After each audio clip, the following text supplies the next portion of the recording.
Mes frères et sœurs en Christ, mesdames, mesdemoiselles, messieurs, pour tous ceux qui peuvent nous écouter, nous étions à Genève pour la conférence que le frère Fanfan a animée. Et c'était très bien. Je bénis le Seigneur de la manière où tout s'est passé. À nous, mes frères et sœurs, de transmettre l'information et de créer cette unité vers un seul espoir. Comme il est dit dans la Bible, s'il y a quelque consolation en Christ, s'il y a quelque soulagement dans la charité, s'il y a quelque union d'esprit, s'il y a quelque compensation,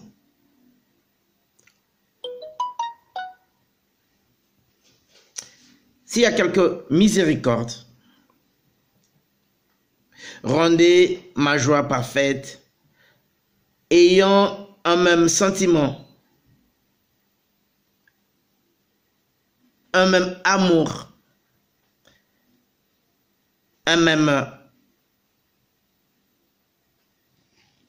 une même foi, une même pensée.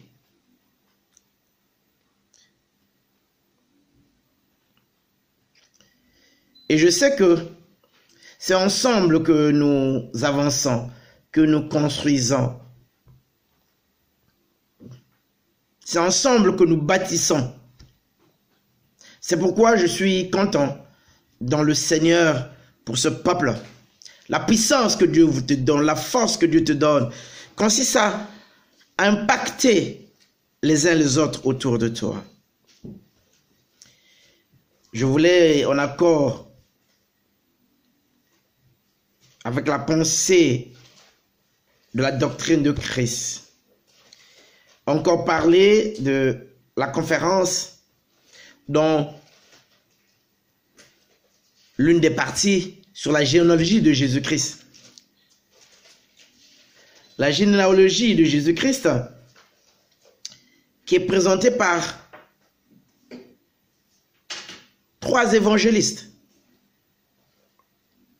Matthieu le présente comme roi. Et donc il dit, David est un roi, et il explique que David est venu d'Abraham.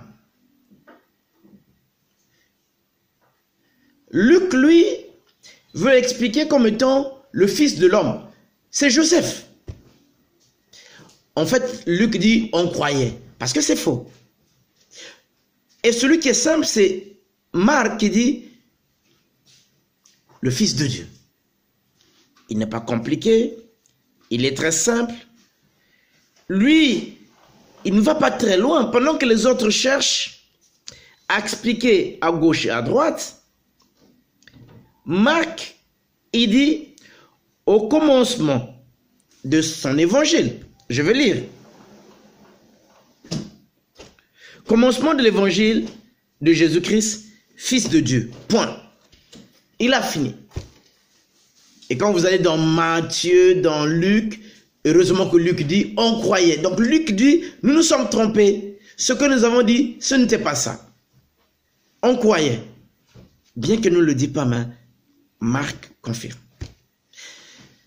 Il y a beaucoup de choses où nous parlerons de cette nouvelle doctrine, de cette façon de comprendre cette parole qui nous est prêchée, cette parole qui est de Jésus-Christ, sa parole, cet évangile, cette doctrine, qu'il est venu pour que nous soyons sauvés. Et comprenons donc que l'Ancien Testament tel que c'est prêché, cette loi-là, elle n'est plus de l'actualité. Je parlais de certaines personnes qui me parlent de dîme. La dîme, la dîme. Si nous faisons la dîme, considérons que ça soit vrai. C'est bien. Mais continuons aussi à faire la dîme de la 3e année, de la 7e année. Donc, cotise l'argent, mets à côté, toi qui donnes la dîme. Et la 3e année, donne aussi ta part à Dieu.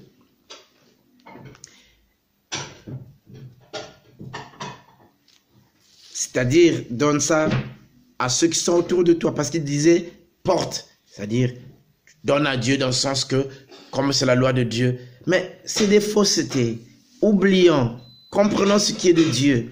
Parce que si l'Esprit de Dieu est avec toi, tu comprendras que Jésus est venu non pas pour abolir, mais pour accomplir. Déjà, comprends que Jésus est fils de Dieu. Il n'est pas de la généalogie dont Luc a parlé. Il n'est pas de la généalogie dont Matthieu a parlé. Si on comprend ça, c'est déjà bon. Nous avançons ensemble. Que Dieu vous bénisse, que Dieu me bénisse. Et surtout encore vraiment bien de choses à tous ceux qui ont été présents. Pour la prochaine fois, pour notre prochaine conférence, nous comptons sur vous, transmettons l'information, parlons de Jésus-Christ, de cette information, ce message qui a été apporté par le Seigneur Jésus-Christ à notre frère Fanfan, et bénissons, croisons avec la connaissance de Dieu, parce que quand Dieu parle, c'est la Bible qui est notre miroir. Nous lisons la parole, nous écoutons les prophéties et nous les confirmons par ce qui est écrit, notre parole, la parole de Dieu. Que Dieu vous bénisse une fois de plus. Paix et grâce à vous tous et que Dieu nous garde.